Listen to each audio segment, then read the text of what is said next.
Bless up for tuning in to Project Chaney. Magic happens when you question everything. Conspirituality becomes reality, weirdness is welcomed, and it's okay to change your mind. Big up yourself.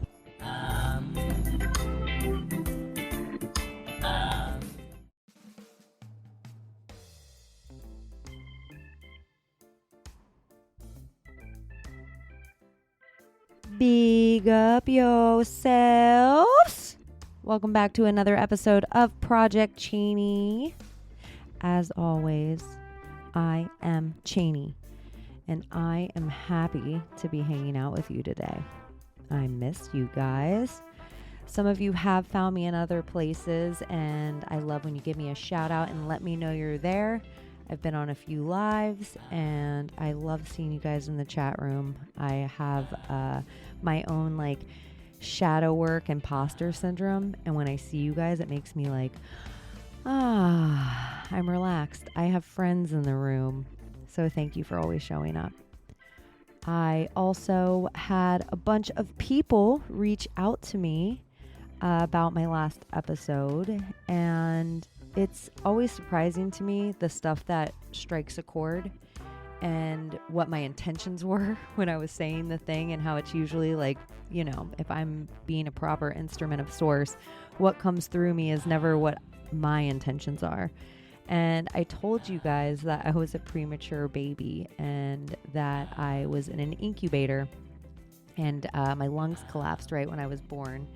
And this hit a chord with so many people.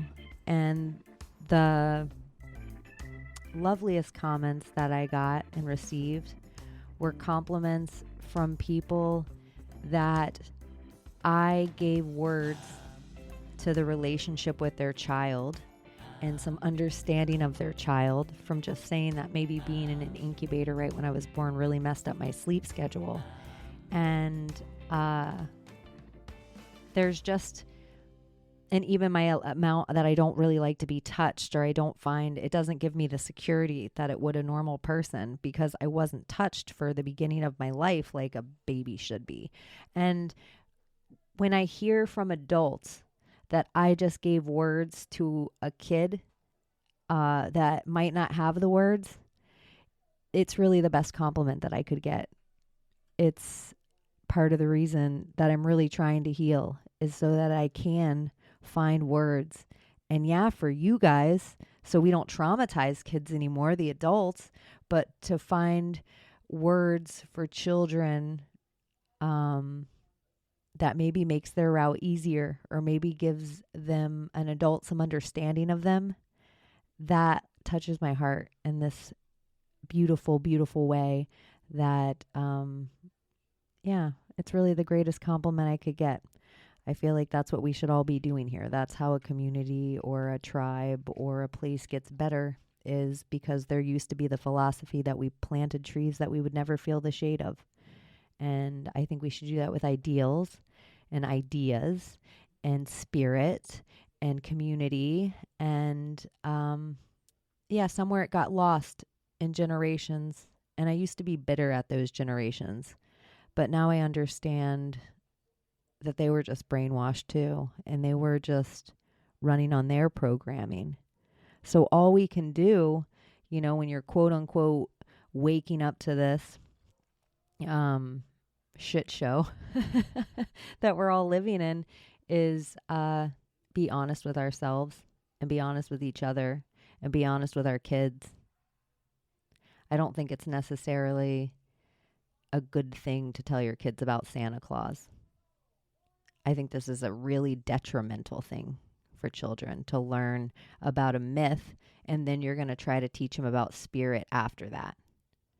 And the idea that a guy comes through a chimney who watches them all the time, and good little boys and girls get presents, that means rich little boys and girls get more presents. That means poor little boys and girls are always bad little boys and girls. And obviously, we know the Santa and the Coca-Cola and the Big Push and the J.P. Morgan and the Rudolph, and how it's all just a big story put on our country for another Hallmark holiday. I've heard parents say things like, well, I teach my kids about Santa for their imagination. Well, how is adding a story helpful to their imagination? How is lying to your child helpful to the imagination? And it was a lie that you were forced to keep at one time. And if your kid finds out about it or is clever about it at the beginning or tells somebody else in school about it, like that's not allowed. So everybody forces everybody else to lie about the secret of Santa Claus for everyone. And everybody doesn't see the parallels of then walking your little brain into a religion afterward. And that now you're asked with all the same energies. You just put on a man in a red suit that has elves in the North Pole and like the amount of symbology that goes into this thing.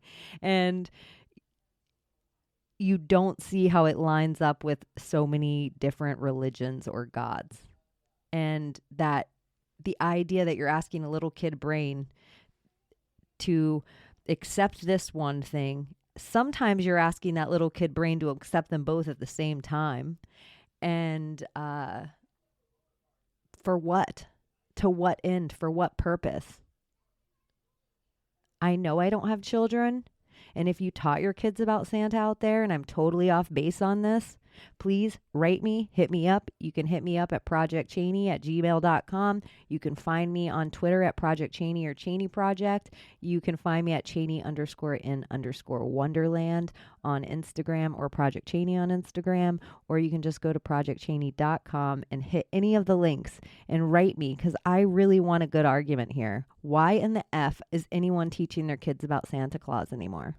And we won't even get into the ritual of the pagan tree or lighting up your house or we won't even get into the ritual of all that, because maybe there's some beauty there and we can, debate that at a later date. But can we just start with Santa Claus?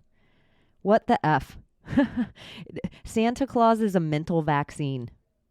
You're sticking an idea into your kid's head to create a conundrum forever. And you know what else you probably did that's the most dangerous thing? To me, it seems dangerous. And maybe if I had a kid, maybe I'm different. I don't want my kid to ever think I'm going to lie to them. Ever, ever, ever. I want my child, if I ever had a child, to always know that the words that came out of my mouth to them were truth. And that's the number one thing, maybe. Take away any of the spirituality or any of the imagination or any of the myths or any of the Black Fridays, people getting crushed to get presents. Take away all this. I just want my kid to know I'm always going to tell them the truth. That should matter somewhere. Maybe it does this weird thing like a mental circumcision, where what are you doing? Why are you just taking the tip of your child's penis off? Is that the exact same? Are you mentally taking your child's imagination tip off by giving them a lie from you so early? I know. Should I just walk right into circumcision in this? I mean, I might as well. Why are you guys mutilating your sons? So they look like their father? But aren't we supposed to be learning from mistakes? There is no logical reason you should be cutting the hood of your son's clitoris off. Oh, wait, that sounds too drastic. That's what your circumcision is. I just think of a tiny little baby, and we're not even going to go into a moil. We're not even going to talk about a brisk. We're not even going to talk about this other stuff that if you're just holding your little baby, why in the fuck would you traumatize your little child by clipping the end of its genitalia off? There's no logical reason for it.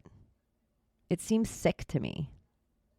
It seems sick in a way that you're just so... How are you cutting the tip of your son's penis off on one side and then on the other side getting upset about a trans debate? Like, to me, all that shit is mixed together in my brain. Like, they're forcing you guys to do fucking rituals on your fucking children and you're just playing right along. Why are they shoving vitamin K in your child's eyes? Why are they giving them a hepatitis B shot? And this is just at birth. This is not to do with taking away the ritual that they convince you that you're sick and that you have to have your baby in a fucking hospital instead of being at home with your lover with his arms wrapped around you and you guys breathing new life into the world together. I don't know, man. I don't know, man. I don't have kids. So you guys can say, well, it's different, Chaney, if you had kids. Maybe. I wouldn't be sticking all the needles in my kids so they could go to a Rockefeller education system. Yeah, there's a lot of things I'd be doing different. And, you know, all this being said, you can only judge yourself for the information you have at the time. I'm not saying all this stuff to make you guys feel guilty about all the vaccines that you gave your kids and the bad education and letting weird doctors clip their penises off, but maybe I am a little bit. Because now if you know better, you do better. And we have so many aspects of our reality that we really need to do better by our kids. And how are we going to play along? I mean, with really even selling them the idea of Christmas at this time at the end of the year that everybody has to get gifts and this pressure and this weird thing. What is this? What are we doing to our society that we're leaving the dinner table on Thanksgiving, a holiday we're not allowed to celebrate either because, you know, Indians. Oh, wait, we're not allowed to call them Indians, you know, indigenous. Spirit of the Indie is what indigenous means, so it's the same word. Yeah, I know, but it will change it again in 10 years when we call indigenous people racist. Oh, Chaney, it's not indigenous people anymore. It's native. Oh, it's not that anymore. It's first American, first person. Shut the fuck up. Why? Shut up. Shut up. Shut up. I can't. What are we doing here? What in the hell? Everybody's just like, I don't know. I even think I'm a little naive. But if I were to have a kid, sperm is recreated in the body. Like, let's say it's recreated every 74 days. I would do a 90-day ritual with my man. And together, everything we took in our bodies, food and media and sex and energy and meditation and prayer. We do this together for 90 days. And during that time, what his sperm was creating inside his body in 90 days, I would be healing and doing work for myself that obviously I'd been doing before this 90 days and I'm going to continue to do afterward. But I'm going to take on the responsibility of understanding that this isn't just my eggs in my body, but if I have a daughter, I'm also taking care of her eggs in my body. So it's so important that the energy of these eggs are perfect for the sperm that they're about to meet. And so we do this 90-day ritual together, and then we pick a date, maybe on a new moon or maybe on a full moon, dependent. And that would be our conception date for our kid, and we plan it out for the 40 weeks later on our kid's birthday, 40 weeks. Yeah, 40 weeks later. I'm like, 40 weeks? That seems so long all of a sudden. Like 40 weeks? But I would do a whole ritual around it. And I think it's so beautiful. It makes me so sad that the medical industry has taken away how beautiful the dad's role is in the birth process. Like for a father to be able to get into the tub and sit with his legs and arms around his lady and she's breathing and he's helping her breathe by keeping pace of her breath. And they, when she reaches down and pulls her own child out, he gets to witness that. And then they're both in the pool of the placenta. I just think there's this whole magical experience that men and women could be having in the creation of their child for so much more than just like, let's get wasted and fuck, and it's probably even bad, and you barely got off and then you passed out drunk and I went and puked in the bathroom and we made a baby. Like, I think there's so much situations that people, it's maybe the highest magic. You're creating a life. How are you not taking it more seriously? How are you not taking it like, it's all the responsibility you have for it. This part of this and realizing what I would do, it makes me jealous in this moment that I'm not straight. But I was also jealous. I was talking to my Maria this week, and I was jealous that I didn't have a penis for the first time this week because I've been laughing and throwing around the idea that I would be the best Mormon ever.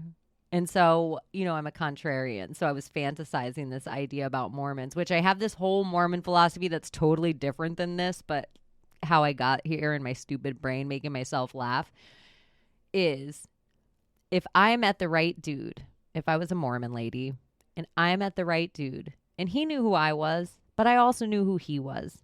And I would be like, look, let's get married and I'll be the best first wife. And then we'll decide on all the other wives together. I don't really want to be the woomer. I would have been if we were younger, but I feel like my husband could have twice the size harem of all the other Mormon husbands if we were polygamous, because I would help my husband out taking care of the ladies. I would be like his house manager, but also maybe some of the ladies I would hook up with. And so I had this whole ridiculous idea of, gosh, I really miss my calling by not being a Mormon first wife. And like big love, like maybe in my next lifetime, I'll be a polygamous Mormon.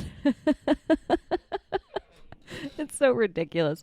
I don't even know how I got to that part of the conversation. What an asshole. Oh, shit. I should look at my notes now if I'm already here in the morning. Oh, I know what I was talking about. I was jealous that I wanted a penis. Oh, shit. So I think soaking, Mormon, if you don't know what this is in the Mormon culture, they aren't allowed to have sex, but apparently they've made this loophole where they're allowed to soak.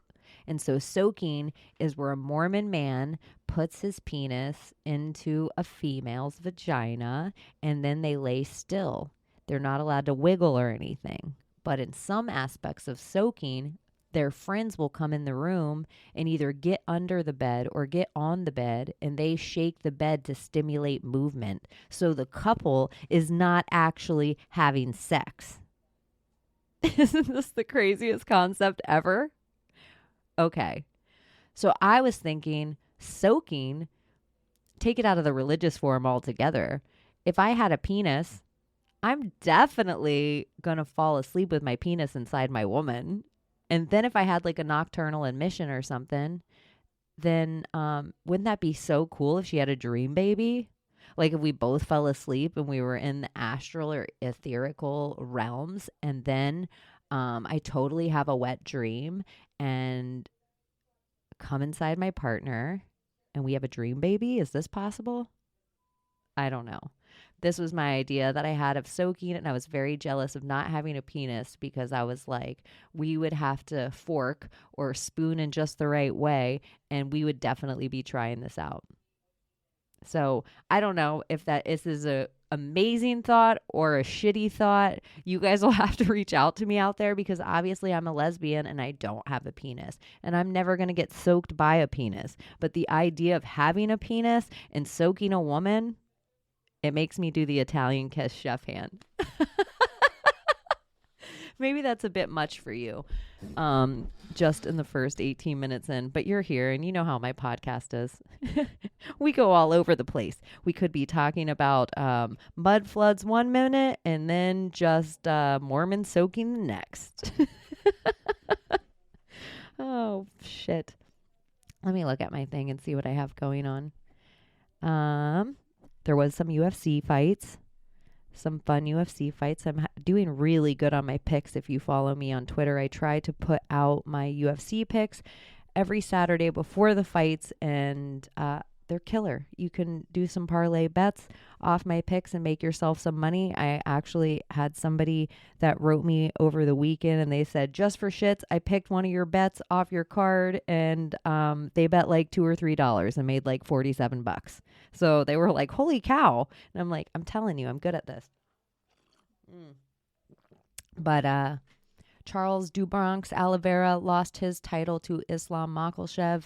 Them Dagestani boys are the real deal. That was definitely one of the fights I got wrong. I thought Charles Oliveira had done the most amount of growth that I'd seen a UFC fighter have, maybe since I've been watching. And I thought he was kind of an unbeatable guy, like maybe one of the best in the UFC right now, if not the best. So seeing Islam Makhachev from Dagestan come in and just handle him, especially on the ground, it lets me know, like, those Dagestani boys are the truth. And that Sambo is no joke. And Islam is the real deal. And maybe he's all of Khabib, maybe with better hands.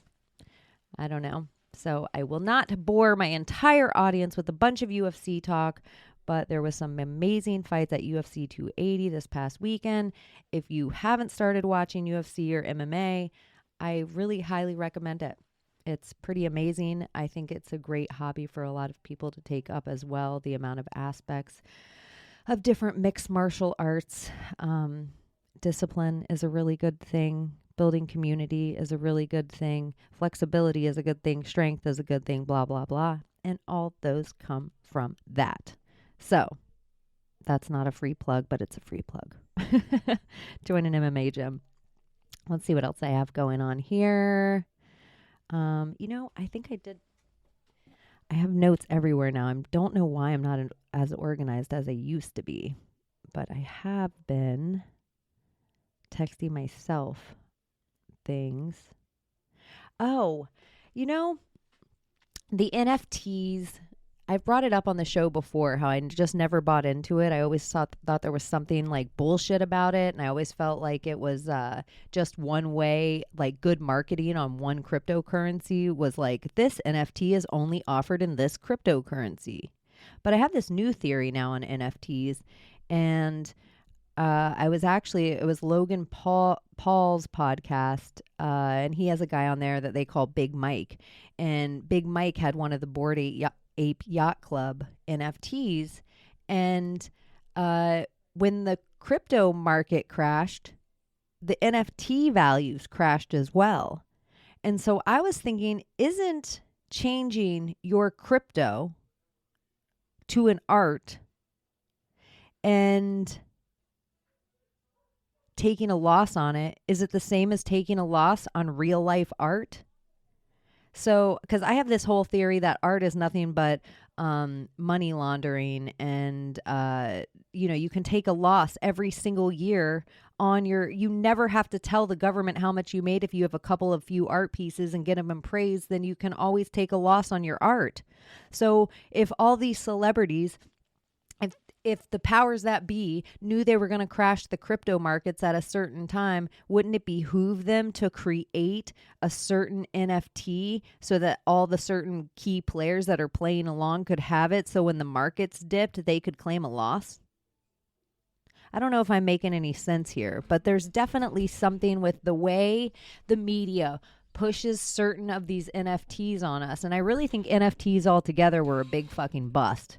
Like, I just don't think they're going to do what, like, I almost think they were maybe one of the stupidest investments of all time.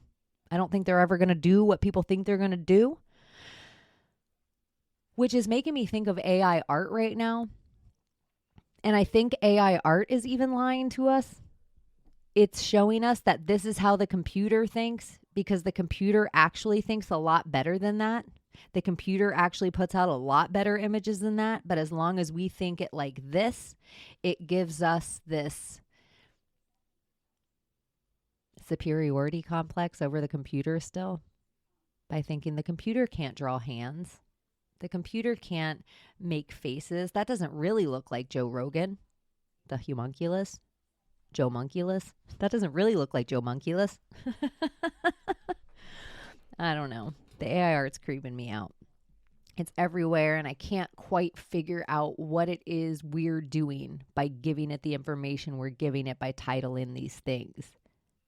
And everybody's doing it right now, and everybody's putting in stuff into this AI art. And it's not even giving us the option to, like, do we like this or not like this? Is this as close what you asked for or not? Like, it's not gathering any information back from us on what it gives us the same way that it would like a CAPTCHA. So it doesn't know, like, am I doing a good job here? Did you see that this road is really a road and this fire hydrant's really a fire hydrant? You're not checking the boxes, so it's never getting anything back. Like, does this AI art look like what you asked for? So I'm just so curious still. Hit me up. What do you guys think? Because, you know, they don't give us anything for free. If anything for free, then we're the commodity. So what's with the AI art and what are they trying to do with it? They can't be ruining art, can they? I don't know. Electronic never took away the guitar, did it? Did the guitar take away the harp? I don't know. Different debates. I don't even know where my head's going right now. What am I talking about? Okay. I told you about the... I found that dolphin, mint Delphi, which is also pod or womb. I thought that was interesting, since you can have a water birth around dolphins and apparently they'll take away your pain. I don't know if that's true or not. If you've had a dolphin birth out there, please hit me up and let me know. Yeah, I want to hate on Joe Rogan for a second. And I still, in my community, there is a lot of Rogan worship still, where people have this fascination with Joe Rogan, or that they have this like pipe dream that one day I'm going to be on Joe Rogan. One day I'm going to hit the level of success that I'm going to be on Joe Rogan. And there's no difference to me than sitting on like Jay Leno's couch, which would have been Johnny Letterman's couch, which would have been, it's like Joe Rogan is the new Oprah. Oh, I hope that I can get my product in Oprah's favorite thing bag. I hope I can get my book on Joe Rogan. And I don't understand how people can't see that he is totally 100% part of the narrative pushers. Every single person we talk about in the zeitgeist, from Kanye to Elon Musk, is on Rogan. And they're on Rogan pushing the narrative before it gets here 100% of the time. There's such a danger with the people that think they watch Rogan, think they're legitimately smarter than other people.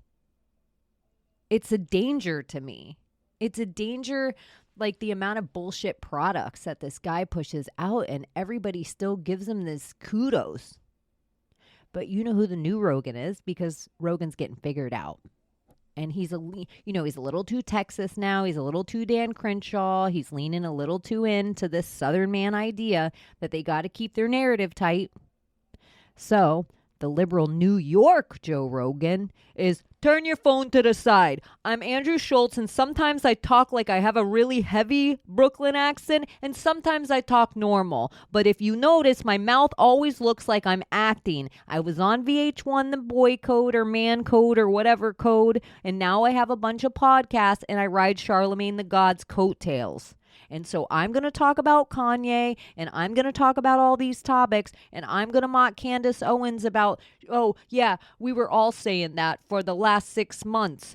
No, Andrew Schultz, we were all actually saying that for the last 5 years. So please stop trying to act like your narrative is somehow better than Candace Owens' narrative, or somehow better than Kanye West's narrative. And so I'm watching you unravel right now because you're getting this online hate. You thought Kanye West coming out and saying something about Zionist Jews, or saying something about Hollywood, or saying something about this, you were just going to be able to easily ride on. Yeah, we hate. No, New Yorker. No, New Yorker. You're so out of touch, dude. Why don't you go do more drugs with your friends at Burning Man? You cannot be a person living in New York, having Chinese police officers walk the streets of your city, and you're having the audacity to talk about Kanye? Turn your phone to the side. Why don't you tell people about the Chinese Communist government walking the lands of the land you call your home? Why don't you tell them about that, Andrew Schultz? Hey, Andrew Schultz, why don't you tell them about that? Why don't you pick one person of each race and put it on your podcast so you can sit back like the white guy you are and now have every opinion to say? Because now you're safe to say it, because I got a black guy in the room and an Indian guy in the room and a Jewish guy over there. So now I can say everything I want to say, and it's even cooler than Joe Rogan, because I'm actually as tall as 2 Joe Rogans. Andrew Schultz. Why didn't we hear Andrew Schultz talk about Governor Cuomo killing your grandmas? He wants to talk about right now, like, oh, I'm going to come on and apologize. And I'm not going to apologize. I'm just going to say your mom can suck my dick, or whatever his new video is. And I'm like, oh, really? My mom can suck your dick? How about your governor can kill my grandma? How about you don't say anything about that? There's never a turn your phone to the side until Joe Rogan said it was okay to talk about ivermectin, because we all take our orders from little Joe Rogan. I don't know. Schultz. Schultz is an interesting last name, but I will leave that there for that conversation, since I just went off in your guys' ear with my, hey, that's what happens if I put a mustache on. That's literally my voice. I used to have a man cave in one of the houses I lived in, and it was, people could smoke out there and play video games, and it was out in the garage, and it was just like bean bags and papasan chairs kind of vibe, you know, little refrigerator, like man cave. And we would sit out there, and sometimes I lived in a house at the time, and I think it was all women at the time. I did have a house of rotating roommates, and sometimes there was men living there and sometimes women. But I think at this time it was all women.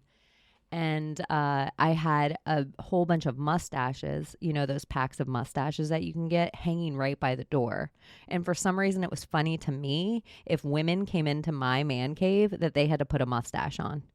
So they would have to put a mustache on, and I would also make them make up a character, because you don't even mean to, but the second you put a mustache on, a voice comes out of you of like your father's friend, like somebody you knew from your childhood. There's a whole character around this mustache that will come out. So, every one of my friends had one, and some of my friends were really good at it. I had one friend named Jess, and she was so cute. Like everything about her, she had big, huge curly hair and just like a little killer body and just fun style. But when she put a mustache on, she looked like that picture of Einstein with his big hair, and he's like staring. There used to be, if you're out there and you've been in a college dorm, you know exactly what picture of Einstein I'm talking about, where his mouth's open and his eyes are big. My friend Jess, she put her mustache on, and she looked so much like this poster, which I actually had hanging in my man cave, that she was so rad. I loved it so much of her and her mustache, and I made her take the picture, that she blew up the picture of her, turned it black and white, so then it hung in my man cave. It hung in my man cave next to the one of Albert Einstein.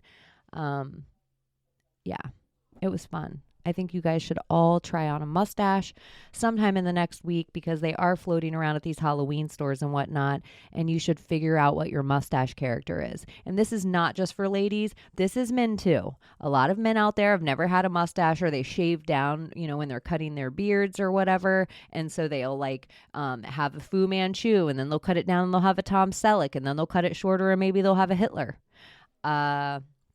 I definitely think that everybody should create this character, and my character with the mustache has a voice like this, and I talk like my fake voice that I'm talking about Andrew Schultz. And then maybe I would sell you a car. I would sell you a car with this voice, and then when you drove off my lot with the car, the wheel would fucking fall off. That's how I feel about Andrew Schultz. And if you saw my hand, I almost need to put this on video. This makes me want to go live on YouTube, or at least record myself so I can show you guys and upload the video to YouTube. So you can see my hand just like Andrew Schultz, because for some reason when he talks, he likes to have his hand, if you ever do a shadow puppet of a dog into a shadow and you make the mouth bark, he likes to have his pinky hang down off the rest of his hand like that. Like he's about to do a shadow puppet, and the dog just has a broken jaw. That's Andrew Schultz's hand. You guys got a whole story about mustaches in my man cave, just so that I could repeat another Andrew Schultz. Oh, so I could do another Andrew Schultz impression. Oh my gosh. I am going to upload to YouTube soon. If you haven't gone over to YouTube and hit the like and subscribe on my channel, right now I just have some appearances that I've been on other people's shows, and I try to, anytime, remember, add it to that appearance. But I am going to start uploading stuff. I get weird. I can't even imagine, like right now, if the camera was on me the whole time, if it would break my train of thought, or if I'd actually get used to it. When I'm with other people, it's super easy for me to forget about the eye of the camera because I can just look at them and not really think about myself so much. But if it was just me on the camera and I have to look at my stupid face, I don't know. But not that I have to look at it. I've learned some tips where people can press record on themselves and then kind of move it off the screen. But for production value and the way I'd want it to look, and if I was going to put my stupid face on there anyway, it's not a stupid face. It's a perfectly fine face. I'm not hating on myself. If I'm going to put my head up on there anyway, I would also like to be able to share my screen and put up some of the other stuff I'm talking about, or other pictures, or other. So it's like something I have noticed about myself over the last year is perfectionism is the enemy of my progress. And sometimes my ideas get so big, but it's not perfect, and bigger and not perfect, and bigger and not perfect. And then I can never do it. And I used to watch other people run with certain ideas that I had, and it used to make me mad in a way. But now I realize ideas are floating through the ether all the time. And you're the one with the gumption, or you don't have it. You're the one that runs with the idea, or you're not. You're the one that has the $1 million idea, or 2 years from now, you're walking through the store and you pick up something off the shelf and you're like, holy shit, this was my idea. Yeah, that should validate that you have $1 million ideas, and you just need to have a little more gumption. So even sometimes the things that people talk about where you're like, they'll send you an article or send you a theory or send you an idea, and you're like, yeah, bitch, I know. I've been talking about this forever. Like, this is triggering. Haven't you listened to a fucking word I said? I've literally been talking about this forever. Like, I see this whole thing going around right now where they're like, the AI can't read cursive. Oh my gosh, you guys, this is so novel. The AI can't read cursive. And I'm like, I mean, I know I've been saying this on podcasts before I even had Project Chaney. And I know if you listen to this podcast, somewhere in all these rants and stuff, I have been pressing cursive, the alchemy of cursive, the way the computer can't read cursive, the way that it's like literally your energy going into the writing of cursive. And now it's this novel idea. And it triggered me this week. Like, what? Are you guys just fucking paying attention? What? And then I was like, it's not my idea. It's the truth. It's the truth, and it resonates. It's not your idea if it's the truth and it resonates. It's not your idea. We're all leveling up. We're all healing. We're all 100 monkeys attached quantumly in ways we could never even fucking fathom to understand in this lifetime. And so when you see something out there, or if somebody gets something out there and you're not the one that told it to them, or you're not the one that quote unquote woke them up in the moment, maybe you are the one that planted the seed. And maybe somebody else got to harvest the fruit. Or maybe you didn't plant the seed that you thought you did. And maybe you didn't get to harvest the fruit that you thought you should deserve to harvest. But it doesn't mean there's other people out there you didn't plant the seed for. And it doesn't mean there's future people coming that you won't get to harvest their fruit. But for myself personally, I'm yelling at myself when I say this. It's not your idea if it's the truth. Your instrument was just sharp enough or clear enough or ready enough to resonate with the truth. And the more truth that you hear and the more your eyes are ready to see it, it will be everywhere. And yeah, maybe it is your idea. If an idea is this thought that entered your brain, did it enter your brain first? this thought? Are you the first one in the realm to think about the ring? I don't know. So maybe we all could do a little better at getting our egos out of the way when we're like, I know I told you that. I know I already knew that.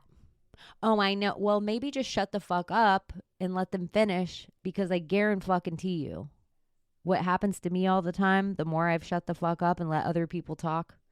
They teach me shit all the time.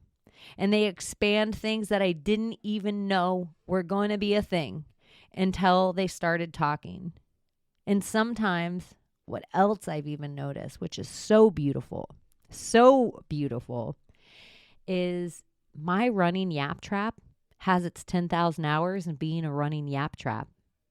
My words attach to my brain quick. My words don't attach to my heart as quick. Sometimes when my words attach to my heart, it makes tears come out of my face. Sometimes when my words attach to my heart and head and its source, tears come out of my face, and it's a whole different energy.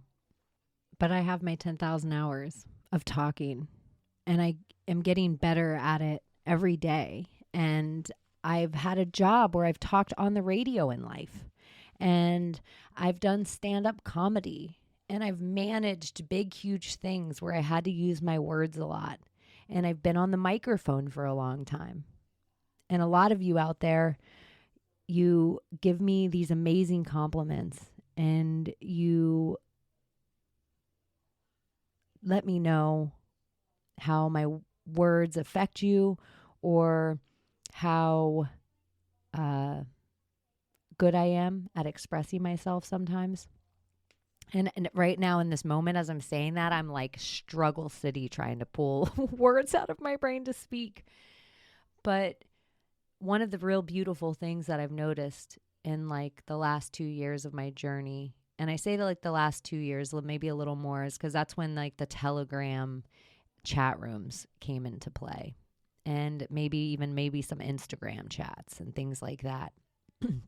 And so I started to get to hear people who aren't content providers speak their mind.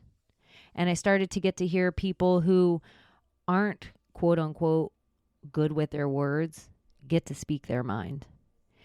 And I started to get to hear people who maybe never would ever speak in a room of people build up enough courage after enough days and enough hours all spent together in a room to say hello and to have an idea, to have a philosophy or a thought or something to share.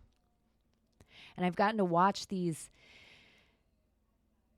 humans gather their 10,000 hours and yammering their own yap traps. And I've gotten to witness their words come together so beautiful, and them get better at expressing themselves, and their humor come in, and then their sincerity and their elegance. And it's just, I think part of our 10,000 or part of our 100 monkeys is these 10,000 hours that we put in to become an expert at any one thing. It makes those things innate traits in all of us. And so the better we all get at expressing ourselves and using our words,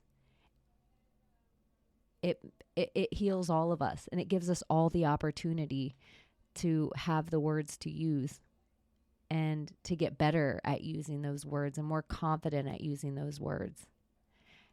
And so I feel really blessed that coming here sometimes I go through all this shadow work to get on the mic, to just sit alone and be with you guys. But when I'm in my chat rooms with my friends, and some of you out there listening, you know, we've had the pleasure of hanging out in a chat. I don't know if it's different or if it feels just like this. But I know sometimes when I get to sit back and hear certain people take the floor and they get lost in the flow state of their own thoughts and their own words, and I get to witness it, It's one of my favorite things.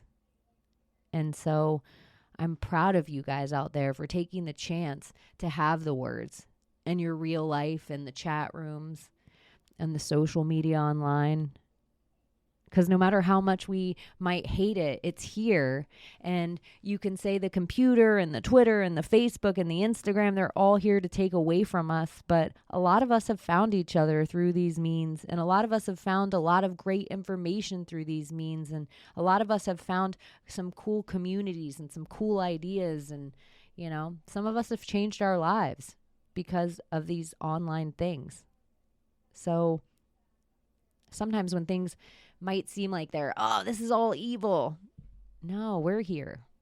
If we're here, then miracle can always happen. Good can always be taken over. Glittery red pills for everyone. I don't know. So, yeah, I'm glad you guys are all finding your words. A t-shirt I want to make for Project Chaney. And, you know, I have t-shirts every episode, but here's my one I'm thinking about. And I just don't know what symbol I'm going to use yet because I don't want to use the thelema triangles. And if you know what I'm talking about, there's a symbol for thelema and it says like, I am the magician, I am the illusion or something like that. It's like a thelema saying. I want one for Project Chaney. And I don't know if I want like an iPhone upside down. I need to figure out the two shapes so I can have it look enough like the thelema, but I want it to say, I am the synchronicity, I am the algorithm. Because you are the fucking synchronicity. You are the fucking algorithm. You're the butterfly flying in your yard right now. You're the shooting star that you may witness. You're the numbers on your stove clock. You're the picture that just refreshed on your Instagram. You are all these things. You're attached to all these things. Every object, everything.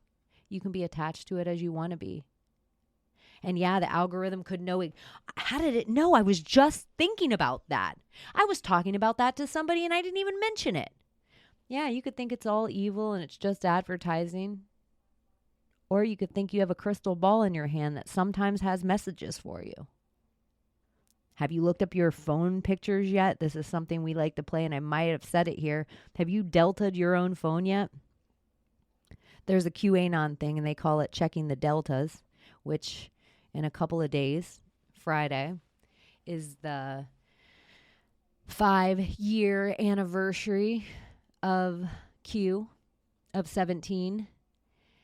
And there's a thing that Anons say, checking the deltas, where you go back in whatever source you use for Q and you put in today's date. So if it's like, you know, October 26th, you would put in OCT26 and be able to pull up everything that has that date in it. Or you would put in 1026 and pull up the exact Q post for 1026. And there's a whole bunch of ways that people think it works. A lot of people don't know how the maps work at all. And so when I say we delta a Q, they're like, I have no idea what you're talking about. So that's what a delta is. You can look that stuff up. But a thing that I think is really cool is that you can go into your phone and delta your own pictures.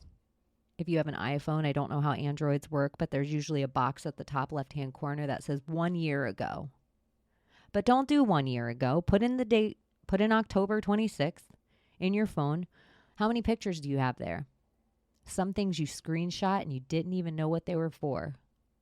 Some things might be so synchronistic to what I'm saying today. I could say pink flamingo and you might send me a picture today that you're like, Chaney, I looked at my deltas and on 10/26/2020, I took a picture of a pink flamingo and I have no idea why. But you saying it is just validation to me that I need to start checking my phone for deltas. Because I think quantumly, and if time falls away, like I don't know how real time and space are. And so if none of that stuff is real, I think you're leaving messages for yourself all the time, even when you're not aware you're doing it. I think you're trying to tell yourself the answers to the next step all the time, but we're not being specific.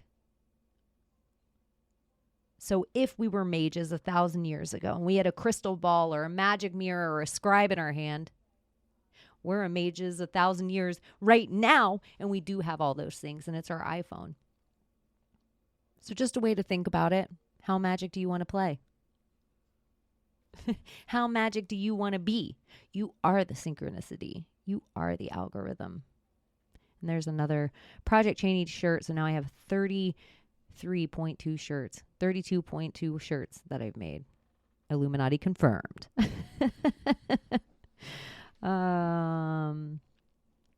Are humans the perfect filter?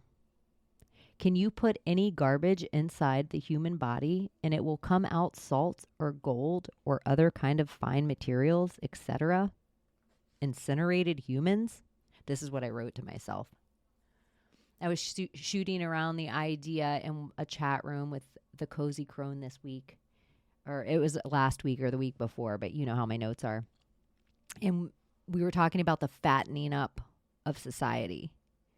And how if they told us fuel came from dinosaurs, but we know in our lifetimes that they actually hunt whales for blubber because they would put the blubber in oil and put it in lamps. So, could humans be oil? Could they be fattening up a society just to make like walrus blubber to heat something that we don't know about? This is a huge concept, but I mean, what's the big goal of making the world so fat? And then we were thinking of all the compounds and chemicals that humans actually are. And people talk about spiritual alchemy, or in the Rumpelstiltskin way, like, can you turn this hay into gold? Can a human filter things through? Could you put unprecious metals in a human, and does it come out better? Like if you burnt certain humans and big fat humans all in a big incinerator and they all cook down to the oils that they are, will the precious metals, we do have, this idea, they say stardust, but we do have these chemical compounds that are 47 and, like that are silver, that are gold, that are this stuff in us that if it burns away and goes off into the atmosphere, then does it eventually rain down into the riverbeds and then it would all gather in deposits and then we would drudge those deposits? Would it be gold? I don't know. I don't even know what I'm saying. This is a weird idea and it's not fully put together yet. It's not fully put together, the same as I don't believe that any pyramids they call our Great Pyramid are that great. I don't believe any canyon they call grand is actually grand. We should probably call it the grand drudge and the not so good pyramids. If history is a lie, why do we keep calling these things these things? Have you guys ever seen the movie or film Free Solo? I have when I first saw about this climber, I was kind of obsessed with him. I watched a show maybe like a decade ago. His name is Alex Honnold, I think is his name. And I saw a documentary about a bunch of climbers and, some of them climbed different peaks around the world, ladies and men, like kind of the whole ritual and journey of what it meant to be a rock climber. But there's this one dude specifically, and his name's Alex, and he does free climbing. So he doesn't rope up or he doesn't use any kind of safety. It's just his hands and his feet and these rock faces. And sometimes in life, I think we all have these rock faces that we're kind of overcoming. And Alex's philosophy is that the ropes make him not perfect. The ropes, him knowing that the rope is there, means he just won't put his grip how it needs to be put. He won't be as precise because he knows the rope is always holding him to the mountain. So if he doesn't have the rope at all, he knows he's going to do the perfect climb. And somewhere I think we learn this helplessness from different energies in our lives, different tools that we use to get through every day. And I like Alex's philosophy of, if the day you die is really written in stone, then every day in between, you should be living your life to the fullest. You should be climbing the mountains without a rope, whatever that means to you.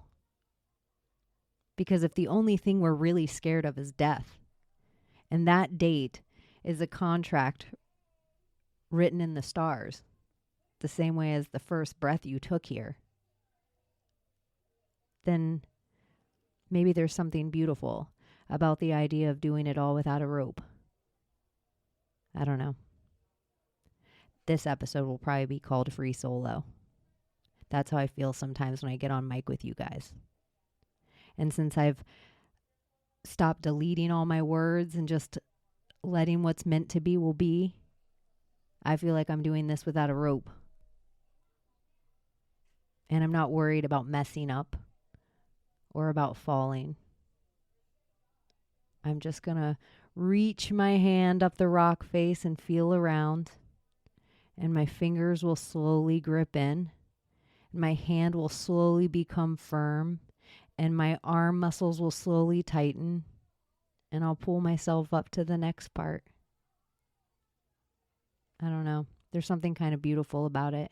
If you guys haven't seen this movie, I highly suggest it. Okay, what else do I have on this list? Okay. What is the last thing? I bounced all over the place. I told you. I wanted to talk about the Chaz versus the insurrection a little, but boring. I do think it's funny how that stuff happened in like Seattle and nothing else is said about it. Like people were murdered there and raped there and all this shit and nothing else is said. And we're still having a whole Congress boo-ha for the insurrection that Trump and Bannon and people may or may not come and see. Will the world be watching if Trump takes the stand? I can't take the movie anymore. I won't talk to you about that. I got some pretty special gifts, you guys, for the start of my Scorpion season. I do want to give a shout out to Calisoma sent me The Secret Teachings of All Ages, and it's a copy I don't know, did I talk about that at the beginning of this now? I feel like I might have. If I did, I apologize. I'm saying it again. Thank you so much. I love it. And I'm so excited to have a copy of Manly P. Hall's The Secret Teachings of All Ages that I can take with me everywhere. So thank you for sending me that again, Calisoma. I am appreciative. And I also got a gummy bear with rabbit ears. I don't know if that's from you or not.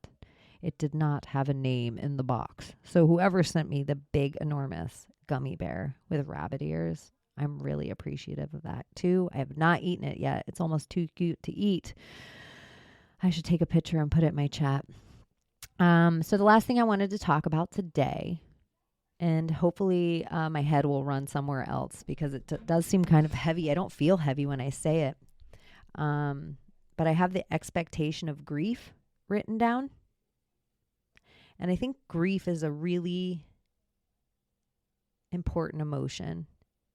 And it's a very hard emotion. And it's an emotion that I feel like we have this cup of grief and we have to get rid of it regardless. It doesn't matter how we want to numb it up. It doesn't matter how much time passes. It doesn't matter what drugs we want to do or what other things we want to fill to ignore it. The grief is going to come out. This cup eventually has to get poured. It's how we decide to pour it out. And sometimes I think we have expectations of grief on ourselves and on the people around us and how they should react in the moments of somebody dying.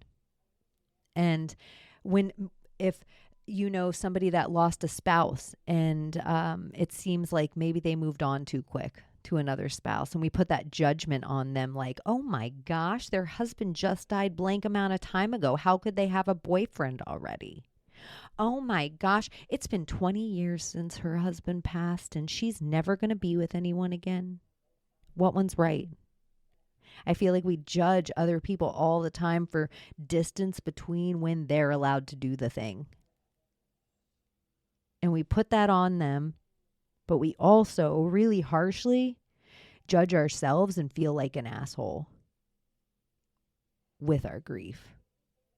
And a hard part is when somebody dies, and none of us are perfect people.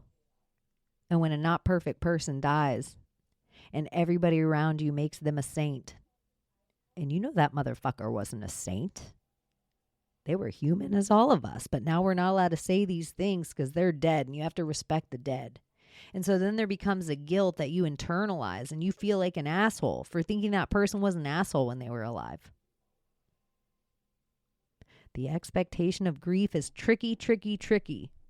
And you're allowed to feel the things. And just because somebody dies, it doesn't make them a friggin' saint any more than just because they were a cop or just because they were a soldier. You're allowed to feel what you need to feel, and you're allowed to say the things you need to say. Now, you have to be responsible with who you say those things to. And if you're lucky enough to have a great chat room or good friends, sometimes it's better to say those things to them instead of your family or with kids around. Because sometimes when we're rehashing out these ideas and just going through our thoughts and our emotions, kids don't realize that stuff isn't, sometimes we just say things that we don't mean. Or sometimes we just have outbursts of anger, outbursts of fear, outbursts of sadness, but it doesn't mean who we are, and it could really traumatize a kid without explanation. So I just think go easy on yourselves with grief, and go easy on others with it. It's weird times out there. It is weird times. I know young people passing away from the vaccine, and it is insane to think we're here and that we've been doing this dance together now for what feels like an eternity, but at the same time it feels like 2 weeks. And sometimes I feel like I'm on a hamster wheel of my words, like, oh, how many times am I going to say the same thing over and over again? Turn your phone to the side. No, I'm just kidding. Maybe that's what I'm going to do. I'm going to just put on a mustache and mock Andrew Schultz on my TikTok and do turn your phone to the side. Hey, Andrew Schultz, are you the tallest Jew in New York or is it just me? Chaney's anti-Semitic, you guys. Chaney's anti-Semitic. Chaney's a fascist anti-Semitic. Oh my gosh. Real life. Hashtag real life. Okay. I think I've done it. Make sure you hit the like and make sure you hit the like and subscribe everywhere. I do hope you guys have a happy Halloween. I hope your eclipse, your partial solar eclipse was extra magical.